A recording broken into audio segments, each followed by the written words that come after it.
Bonjour, bonsoir, j'espère que vous allez bien, que tout se passe bien pour vous. Alors, je fais un audio pour réagir sur le dernier événement en date, qui est l'incendie de la cathédrale de Notre-Dame de Paris. Alors, je fais cet audio parce que pour moi, c'est symboliquement, c'est vraiment très fort. C'est un sens vraiment très très fort et ça témoigne de quelque chose de vraiment très alarmant, j'ai envie de dire. Cet incendie en question témoigne de la mort d'une époque et de la naissance d'un nouvel ère. Il faut savoir que la cathédrale, excusez-moi, de Notre-Dame de Paris, c'est le symbole de la France. C'est le cœur de la France, hein. C'est l'esprit, même, j'ai envie de dire, de la France. Ce n'est surtout pas la Tour Eiffel, hein. Il y a certains qui peuvent croire que la Tour Eiffel est le monument qui symbolise le plus la France. Non, non, détrompez-vous, c'est Notre-Dame de Paris. La Tour Eiffel n'est qu'une grande tour métallique de forme phallique. Bon, bref, il y a pas mal de choses à dire sur le sujet, qui n'a, qui est concrètement, mais sans être dur dans mes propos, qui est du pipi de chat à côté de Notre-Dame de Paris, ou du moins ce que représente Notre-Dame de Paris. Et l'incendie de Notre-Dame de Paris est pour moi le coup de grâce, mais vraiment la fin d'une France chrétienne, du moins le peu de chrétienté qui pouvait encore subsister sur le territoire français, est parti avec cet incendie. Déjà que beaucoup d'églises en Occident ont été détruites à coups de bulldozer parce que les églises se vident, hein. Alors il y a beaucoup d'églises en Occident et en France, sur le territoire français, qui ont été détruites à coups de bulldozer. Maintenant, c'est Notre-Dame de Paris, la cathédrale de Notre-Dame de Paris, qui part en fumée. Notre-Dame qui a été construite sur 2 siècles, fin du Moyen-Âge, euh, c'est l'image même de la France fondée par le baptême de Clovis. Vous voyez, toute cette France-là est partie en fumée avec Notre-Dame de Paris. Alors il est assez marrant de voir cette France laïcisée, athée ou agnostique, tous ces progressistes pleurer ou les voir peiner devant cette cathédrale. Euh, je veux dire, c'est assez remarquable.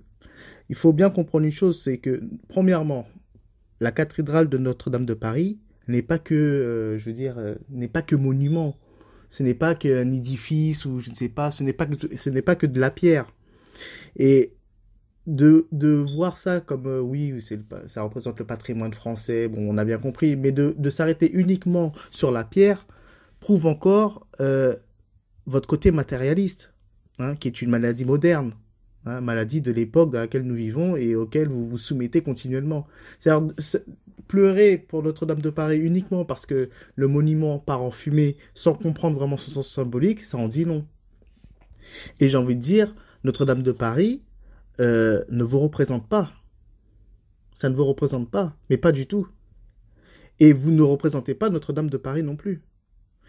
Euh, les progressistes, qui, en plus, très souvent, lorsqu'ils parlent des gens du Moyen Âge, ah oui, ce sont des gens du Moyen Âge.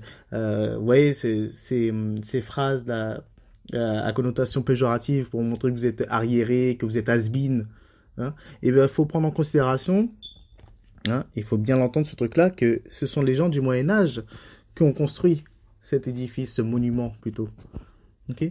Je défie quiconque aujourd'hui de monter un monument aussi beau et aussi immense que Notre-Dame de Paris. C'est clairement impossible. Ce monument ne vous représente pas. Ce qui vous représente, ce sont des constructions de l'ère moderne. Le plug anal construit sur la place Vendôme, l'art contemporain de je ne sais pas quoi, hideux comme pas possible, vous représente totalement. Le plug anal est là, je veux dire, traduit et n'a pu être existencié ou du moins a pu être construit uniquement dans cette époque moderne et décadente. Okay, dans cette époque libérale, libertaire, hédoniste, où c'est que le plaisir, je fais ce que je veux, il est interdit d'interdire, je refuse qu'on m'impose des principes, surtout des principes archaïques et religieux, etc. Ben, on a bien compris, donc Notre-Dame n'est pas pour vous. C'est le plug anal qui représente tous les codes que j'ai pu énumérer à l'instant. Et il faut bien comprendre aussi une chose, hein, faut que je rajoute quelque chose, c'est que l'incendie de Notre-Dame de Paris n'est que l'expression n'est que la manifestation de ce que vous êtes intérieurement. Depuis bien longtemps, vous avez délaissé la tradition. L'Église, je parle pour le peuple français aliéné, détaché de sa tradition. J'amalgame pas tout le monde, mais beaucoup ont malheureusement quitté l'Église pour se soumettre au progrès, ou du moins aux idéologies progressistes. Notre-Dame ne pouvait pas subsister au milieu de tout ce chaos, hein, à Paris, qui est devenu pour moi l'épicentre de la diablerie en France, hein, comme toutes les grandes capitales européennes, j'ai envie de dire. Vous avez laissé tomber la tradition depuis bien longtemps, la tradition vous laisse tomber. L'esprit vous laisse tomber. Et est parti en fumée, tout simplement. Quand on sait que des grands spirituels comme Maître Eckhart ont enseigné à Notre-Dame, que d'ailleurs même René Guénon y habitait tout près, je veux dire, et que maintenant on voit ce que c'est devenu, c'est juste devenu un coin plus ou moins touristique avec plein de touristes, glace à la main, ou même le peuple de France pour la plupart totalement aliéné, détaché de toute spiritualité.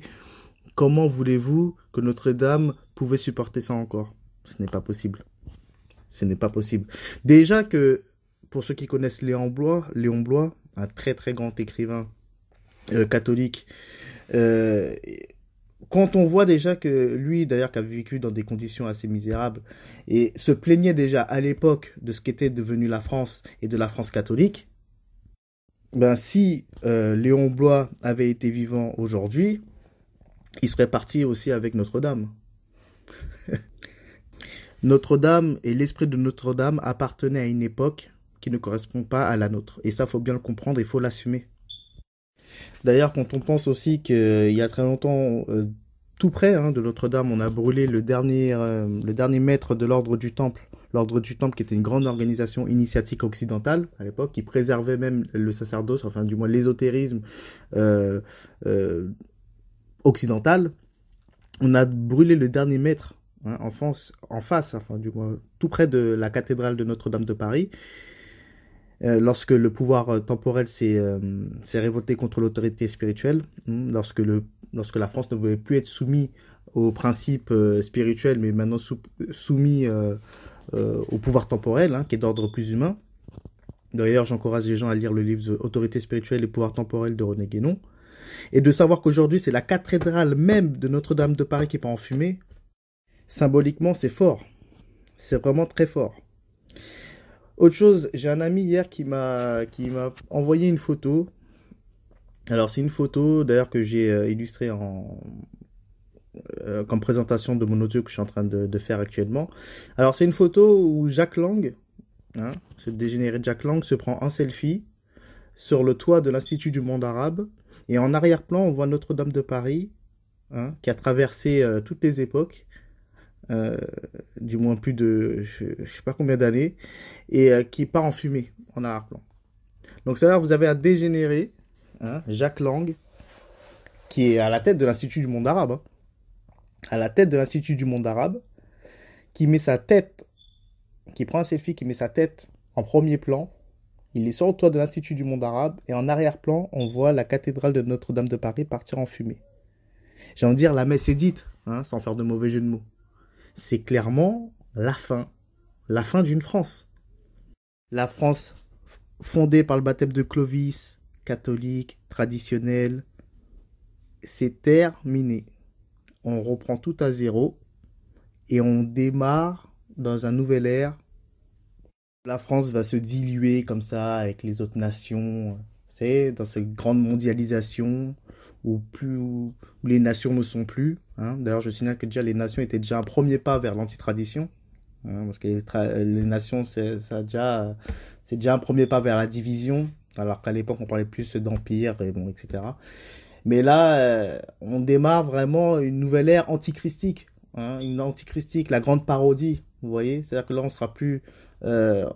on sera plus sur une unité traditionnelle, mais on sera sur une unité mondialiste. Mondialiste, chapeauté par les messianistes, kabbalistes, sionistes même. Et voilà. Et je pense que la photo de Jack Lang aussi en dit long, quoi. Alors par contre, je peux bien comprendre aussi que la population, bien qu'elle soit anti-traditionnelle ou pas traditionnelle, pour parler plus précisément, soit peinée ou du moins un malaise. J'arrive à le comprendre. Parce que c'est quelque chose qui, intérieurement, nous touche. Nous tous. Traditionnel ou profane ou tout ce qu'on veut, hein. C'est-à-dire que cet incendie annonce quelque chose. Il y a un présage d'une certaine manière. C'est-à-dire que c'est comme le peuple assiste à la fin de quelque chose, mais il ne sait pas de quoi. Et c'est pas vers quoi il va en fait. Il y a comme une interrogation, il y a un malaise. C'est-à-dire que cette cathédrale qui part en fumée comme ça, hein, qui prend feu, ben, certaines personnes se posent des questions. Ça ressemble un peu comme l'événement qu'il y a eu, il me semble, en Indonésie. On a vu plein d'animaux partir comme ça.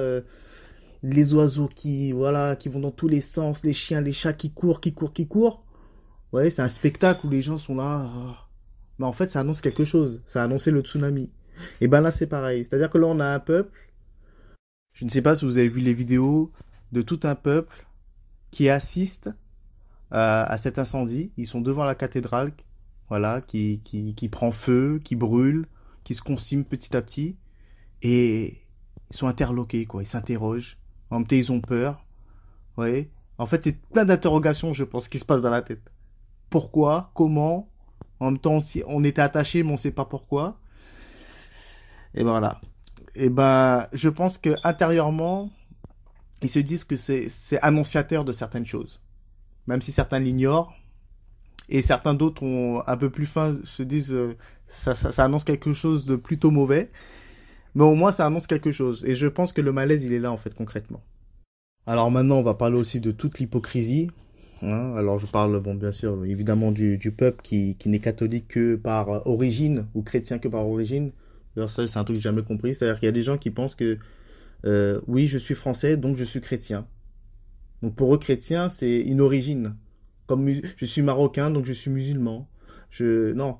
Si sur certaines églises, d'ailleurs, il y a une église près de chez moi, et il y a marqué convertissez-vous, hein, devant, c'est pas convertissez-vous à une autre religion ou quoi que ce soit, c'est convertissez-vous à votre propre religion. C'est-à-dire devenez chrétien. Hein. On n'est pas chrétien parce qu'on est né de telle ou telle origine. On est chrétien par une pratique. Hein. Maintenant, bon nombre de personnes font des enfants en dehors des mariages, ou je sais pas, bon, j'ai des exemples parmi tant d'autres, et qui se revendiquent chrétiens. Hein. Vous voyez, ils mettent, comme dit un proche, ils mettent le pins. Hein, ils mettent un pins, voilà, un pins chrétien pour se donner bonne figure. Je suis chrétien, quoi. Quoique dire qu'on est chrétien ou musulman aujourd'hui, bon, c'est pas là pour faire bonne figure. Je pense qu'il y a mieux, mais voilà. Mais en fait, non, ça se vit. Hein, la tradition, ça se vit et continuellement et dans tout. Hein. C'est la tradition qui doit régir toutes nos activités, en fait, généralement. Bon, bref, en tout cas, bon, donc c'est une certaine forme d'hypocrisie et aussi une forme aussi, bon, pour me répéter encore une fois, de matérialisme, de s'arrêter uniquement sur le monument qui est Notre-Dame de Paris, hein, sans comprendre vraiment son sens profond. Alors, il y a aussi tous les tweets. Alors, il y a eu les tweets de, comment il s'appelle, de Jean-Luc Mélenchon. Alors, grand franc-maçon, hein, bien que, encore une fois, la franc-maçonnerie, parce qu'il y a certains font des très grands raccourcis, la franc-maçonnerie est traditionnelle à la base. D'accord? C'est traditionnel et représente l'ésotérisme chrétien. D'accord? Même si avec le temps, certains courants maçonniques ont dévié. Ils ont clairement dévié, ça a été galvaudé pour beaucoup. Il est possible qu'il y ait encore des loges maçonniques traditionnelles, mais voilà, la franc-maçonnerie reste traditionnelle. Hein, et c'est même la haute spiritualité, je veux dire. Mais Jean-Luc Mélenchon, on a très bien compris qu'il n'est pas dans ce style de franc-maçonnerie traditionnelle. D'ailleurs, je ne sais pas si si vous vous rappelez, pardon, d'un débat présidentiel, le dernier débat présidentiel où il était face à Marine Le Pen. Non, excusez-moi. Le débat où il y avait les 11 candidats, et Marine Le Pen parlait des crèches chrétiennes, et on a eu un Jean-Luc Mélenchon hystérique, qui est sorti de ses gonds pour lui dire « Ah, vous nous faites chier avec vos crèches chrétiennes !» Bon, voilà. Bon, ce sont des gens qui sont allergiques à toute chrétienté, à toute religion, à toute spiritualité même, j'ai envie de dire. Donc, de les voir peiner maintenant pour Notre-Dame de Paris, ça fait vraiment rire. Hein. C'est très, très risible. Nous avons aussi Meir Habib. Meir Habib, bon, sioniste, bon, affirmé, avéré, aucun problème. Donc, qui se bat pour, je pense, pour le grand Israël, messianiste, il y a de très fortes chances, du moins, voilà, je suppose, et qui est triste aussi, qui est très peiné de voir Notre-Dame partir en fumée. très très peiné, alors qu'il fait partie du judaïsme dévié, comme dit Charles-André Gillis, et qui ont une haine viscérale envers Jésus. Hein. Ça fait rire. Ça fait rire, ça fait rire. C'est énervant aussi, mais ça fait rire. De toute façon, vaut mieux en rire.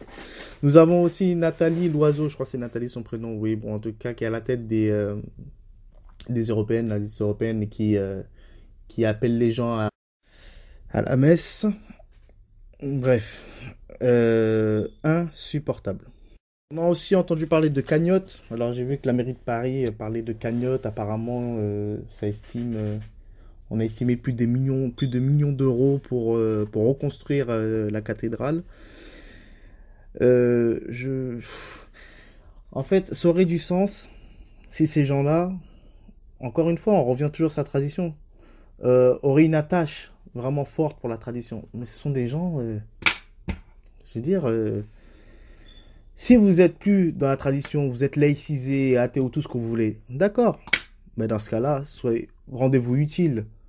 Ne faites pas de grosses cagnottes pour un monument, hein, alors que vous ignorez totalement sa profondeur, hein, la profondeur, excusez-moi, et plutôt œuvrer à aider les plus démunis, ceux qui n'ont pas d'argent.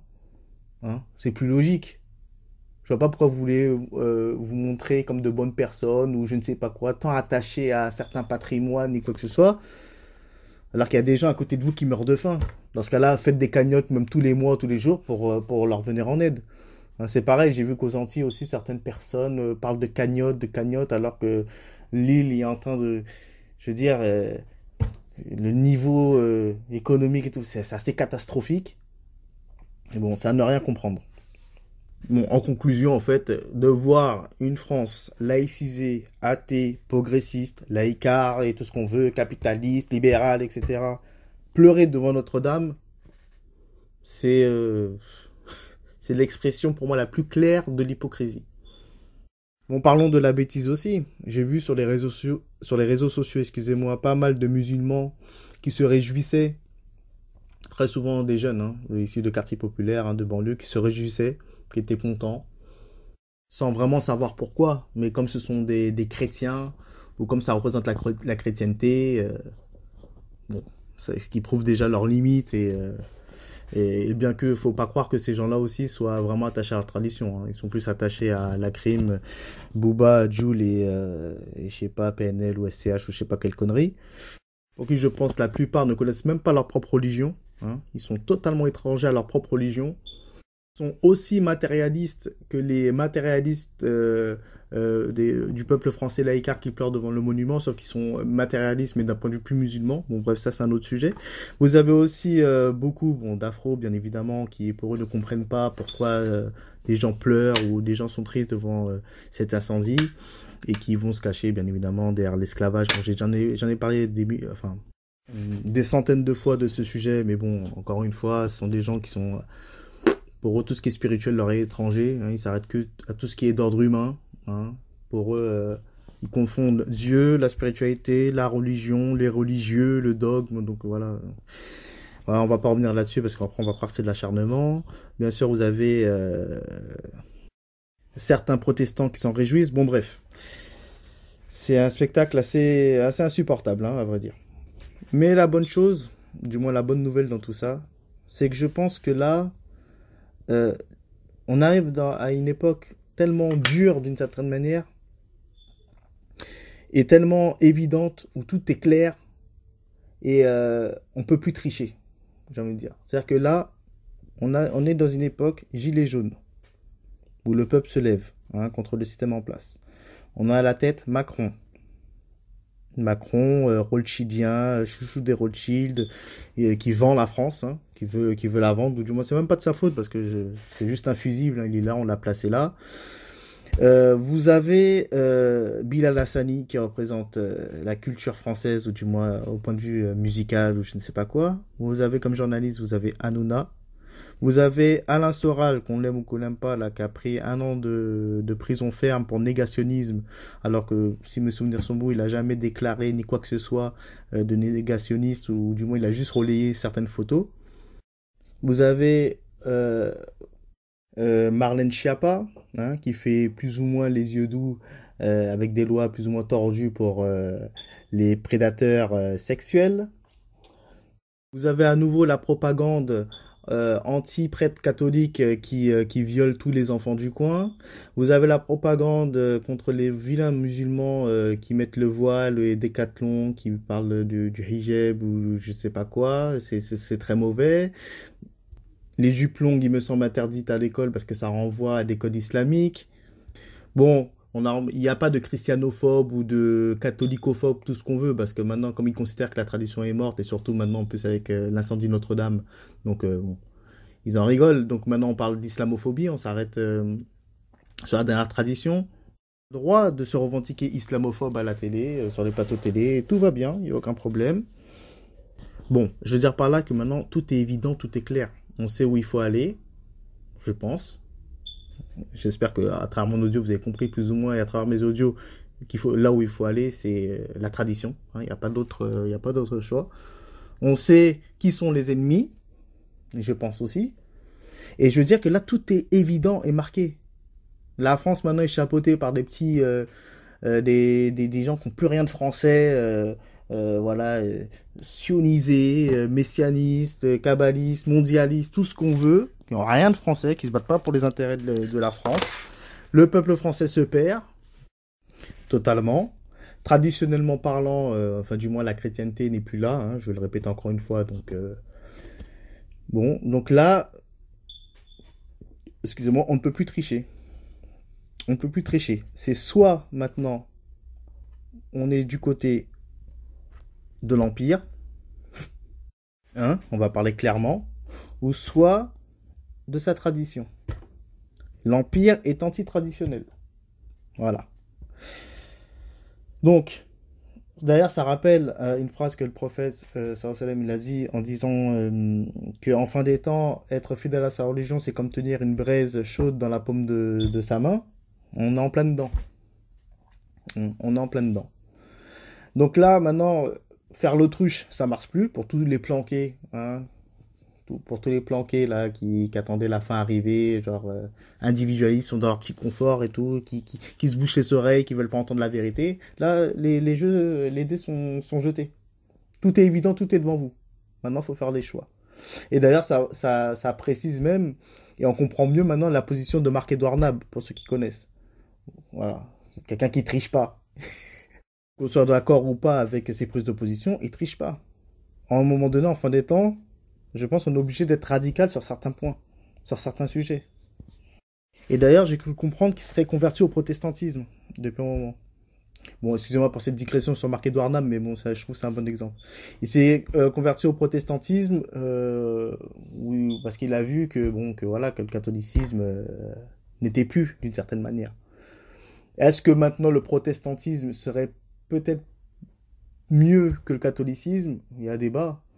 Il y a débat parce que vu ce que le catholicisme est devenu en fin des temps, même si je suis toujours plus pour le catholicisme que pour le protestantisme, parce que bon, le catholicisme, il y a le dogme, j'ai envie de dire. Mais bon, est-ce que le catholicisme Vatican II, excusez-moi, vaut plus que le protestantisme? Bon, j'ai l'impression que c'est plus ou moins de la même guerre, d'accord? Et surtout que, bon, en déplaise à certains, le protestantisme est la religion du capital, ou plutôt la religiosité du capital, parce qu'ils sont anti-religieux, ils sont anti-dogmatiques. Hein. C'est plus ou moins, on va dire, le capital a beaucoup joué, on va dire, sur le protestantisme, hein, parce que le protestantisme s'emboîte parfaitement avec les codes du capital. C'est ce que René Guénon appelait la religiosité, ou en d'autres termes, le matérialisme religieux-spirituel. Je sais plus trop bien la formule. Bon, ça revient plus ou moins au même. Pour finir, pour ceux qui parlent de complot, ou de pas complot, ou de je ne sais pas quoi, moi je vais être rapide avec ça, en fait, moi je m'en fous. Hein. Complot, pas complot, je viens de dire par là, Notre-Dame a brûlé. Hein. Donc s'il a brûlé, c'est qu'il a brûlé. Que ce soit par le complot, ou par le non-complot, ou par tout ce qu'on veut. Le symbole est quand même là. Dieu a voulu que Notre-Dame brûle. Donc que ce soit complot ou pas complot, ça me regarde pas, même si je connais toutes les thèses, parce que Macron devait se présenter, je ne sais pas quoi, bon bref. Je trouve qu'il est dommage aussi qu'on n'a pas entendu beaucoup de prêtres prendre la parole, catholiques, ou même des cathos tradis prendre la parole. Quoi qu'il arrive, Euh, il est toujours préférable de rester dans sa tradition, dans sa pratique catholique que dans rien du tout. Hein. Donc force à tous les catholiques, à tous les chrétiens. Et voilà.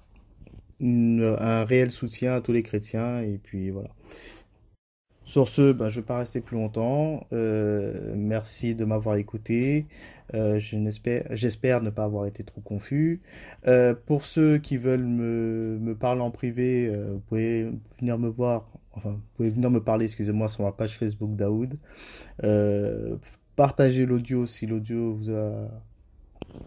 vous a plu, si vous avez trouvé ça pertinent. Et puis voilà. Donc on se dit à très bientôt, si Dieu veut, pour un prochain audio, pour une prochaine vidéo. À très bientôt. Paix sur vous tous. Ciao.